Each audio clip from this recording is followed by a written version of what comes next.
बहुत मैं परेशान था। हाँ सर। और अब मुझे इतना अच्छा लग रहा है सर कि मैं शब्दों में बयान नहीं कर सकता। जी जी thank you sir. Very much sir, जी लॉट ऑफ थैंक्स। मैं जावरा वालों को और मेरे आसपास वालों को यही संदेश देना चाहूँगा जी कि सर। इधर उधर भटकने से कोई मतलब नहीं है। जी सीधे सर। आप डॉक्टर भारत शर्मा साहब रतलाम आइए।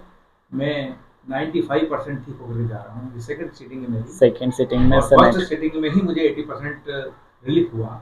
मेरे सारे बॉडी पेन, जो मेरे घुटनों से संबंधित, पिंडलियों से संबंधित जो भी पेन था, वो एकदम क्लियर हुआ। सर बीमारी क्या थी थोड़ा सा बताएंगे हाँ, आप मुझे क्या? बीमारी खासतौर पे बैठने में कठिनाई आ रही थी, जी। चलने में कठिनाई आ रही थी, और घुटनों के नीचे हाँ। और घुटने जैसे जकड़ गए थे एक तरह जी से। सर। मैं हाँ चल नहीं पा रहा था और अनकम्फर्ट महसूस कर रहा था मैं। अभी सर इलाज के बाद कैसा लगा अपनी फर्स्ट सिटिंग में, तो उसके आई बाद एम सेकंड बार?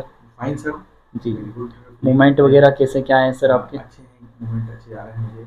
और मैं बहुत संतुष्ट हैं सर इलाज से? मैं 99.9% संतुष्ट हूँ। जी और sir. Thank you again, thank you very much sir. Sir शुभ नाम आपका? मैं ओम प्रकाश पाठक फ्रॉम जावरा, और मैं हाँ।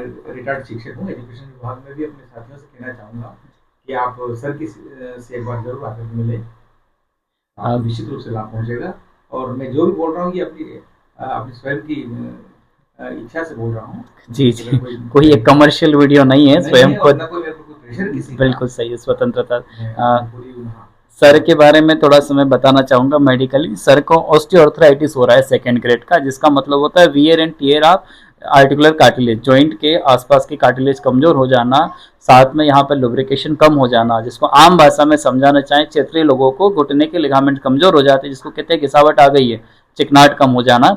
वो प्रॉब्लम सर उससे सफ़र कर रहे थे, परेशान थे, वो उसको वापस से पूरा साइंटिफिक ट्रीटमेंट किया है, इसलिए सर को अभी रिलीफ है। एक पुरानी थ्योरी बना दी गई थी सर घुटना बदलवाने की।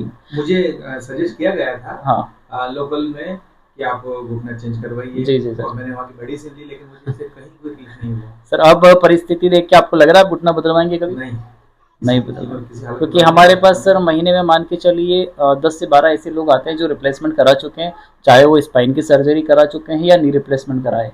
उनको बड़ा चुनौती होता है ठीक करने पर। नी रिप्लेसमेंट वाले के साथ कुछ गुंजाइश नहीं बच पाती, क्योंकि आर्टिफिशियल जॉइंट है, मेटल लग गया, असली जॉइंट तो आपका उन्होंने हटा ही दिया। स्पाइन सर्जरी के बाद वापस पेशेंट को डीकम्प्रेस करना एक बहुत बड़ा टास्क रहता है, क्योंकि सर्जन फिर हाथ खड़े कर देते हैं उनके साथ, अब कुछ नहीं हो सकता। ये मशीन नहीं है जिसे आप फेंक देंगे। जैसे मान लीजिए कि आपका मोबाइल खराब हो गया, कुछ नहीं हो सकता, आप दूसरा खरीद लेंगे। ये ह्यूमन बॉडी एक ही मिली हुई है, तो इसके फिर कोई रास्ता नहीं बचता है। मेरा फाइनली यही सजेशन है सबको जी सर। कि नहीं, ऑपरेशन पे नहीं जाना चाहिए। जी जी।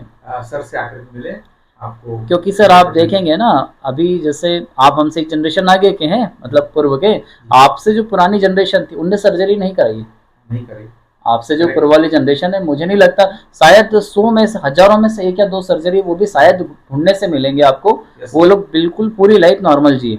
क्योंकि एक बहुत बड़ा स्कीम रहा है, मैं कई लोगों को बताता हूँ।